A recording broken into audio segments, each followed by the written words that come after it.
Shalom Alehem, selamat datang kembali di Quiet Time with Rumah Doa Elia Bali untuk edisi Kamis tanggal 20 Maret tahun 2025. Semoga kita semua senantiasa dalam keadaan sehat, bersukacita, dan terus membagikan kebahagiaan di tahun jubileum ini.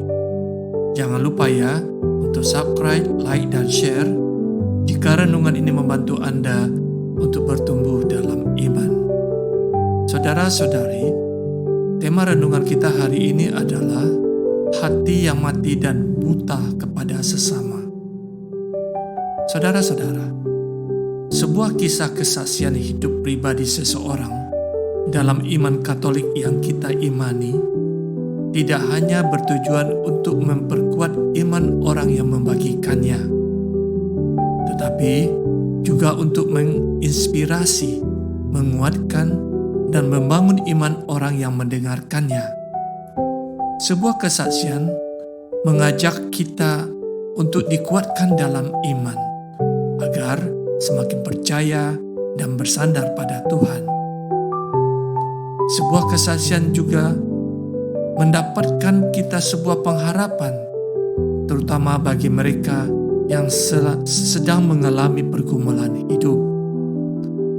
Sebuah kesaksian juga menggerakkan kita dalam pertobatan agar semakin dekat dengan Tuhan dan merasakan kasih Tuhan meskipun dalam keadaan sulit.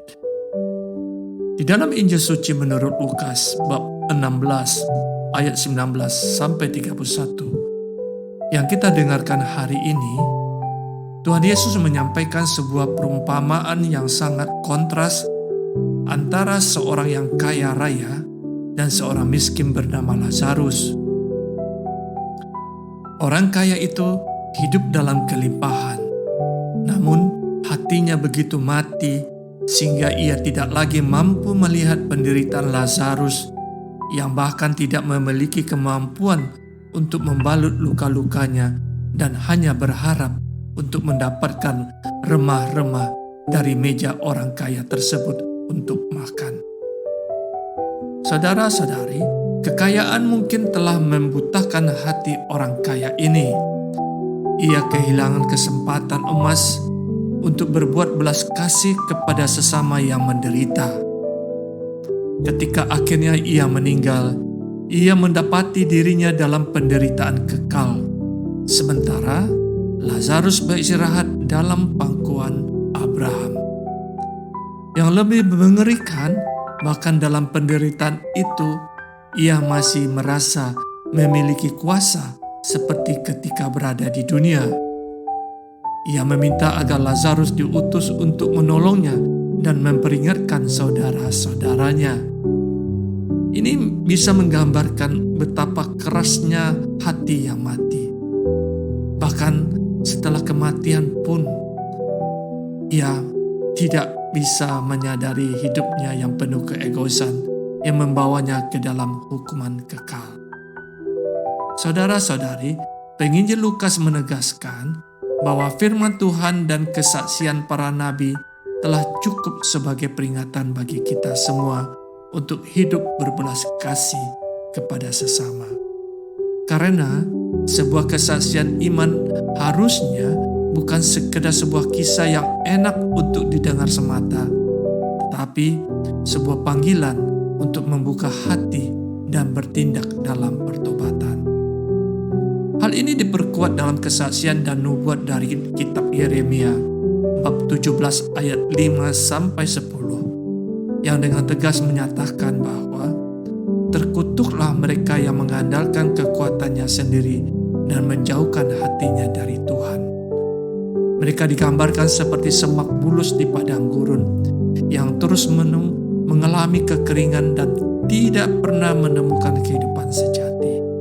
Sebaliknya, diberkatilah mereka yang mengandalkan Tuhan seperti pohon yang ditanam di tepi aliran air yang akan selalu hijau, tidak akan panas terik, dan terus akan menghasilkan buah.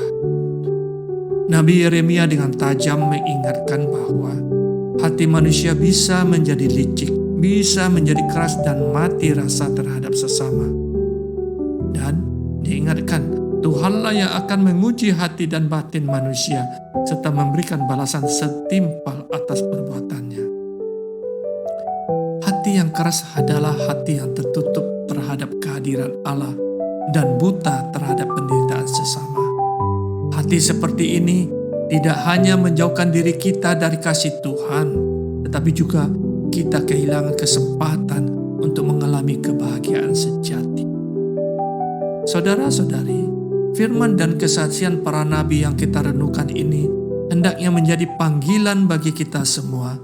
Jangan sampai kita menjadi seperti orang kaya dalam perumpamaan Yesus ini yang hidup dalam kenyamanan dunia tetapi hatinya mati terhadap sesama. Jangan biarkan hati kita menjadi seperti semak bulus di padang gurun yang kering dan mati. Sebaliknya, marilah kita menjadi seperti pohon yang hidup di tepi sungai, senantiasa menerima aliran kehidupan dari Tuhan dengan terus berbuat kasih kepada sesama, terutama mereka yang miskin, yang lemah, dan terpinggirkan, sehingga kita semakin bertumbuh dalam iman dan semakin menyerupai Kristus yang berbelas kasih kepada orang-orang yang miskin dan yang menderita. Ini adalah sebuah kesempatan bagi saya dan Anda untuk terus maju dalam kepenuhan iman. Mari kita membuka hati kita, bertindak dengan kasih, dan menjadi saksi nyata bahwa Tuhan hidup dalam diri kita. Jangan menunggu hingga terlambat untuk melihat, untuk berbagi kepada sesama kita yang membutuhkan. Sebab iman tanpa perbuatan adalah mati. Marilah kita berdoa dalam nama Bapa dan Putra dan Roh Kudus. Amin. Allah Bapa yang bertata di surga, terima kasih kami boleh menerima anugerah kasih-Mu dalam hidup kami hari ini. Semoga berkat firman-Mu dan kesaksian para nabi memberikan kami langkah pertobatan menuju hidup dalam kekudusan. Demi Kristus Tuhan dan pengantara kami. Amin. Dalam nama Bapa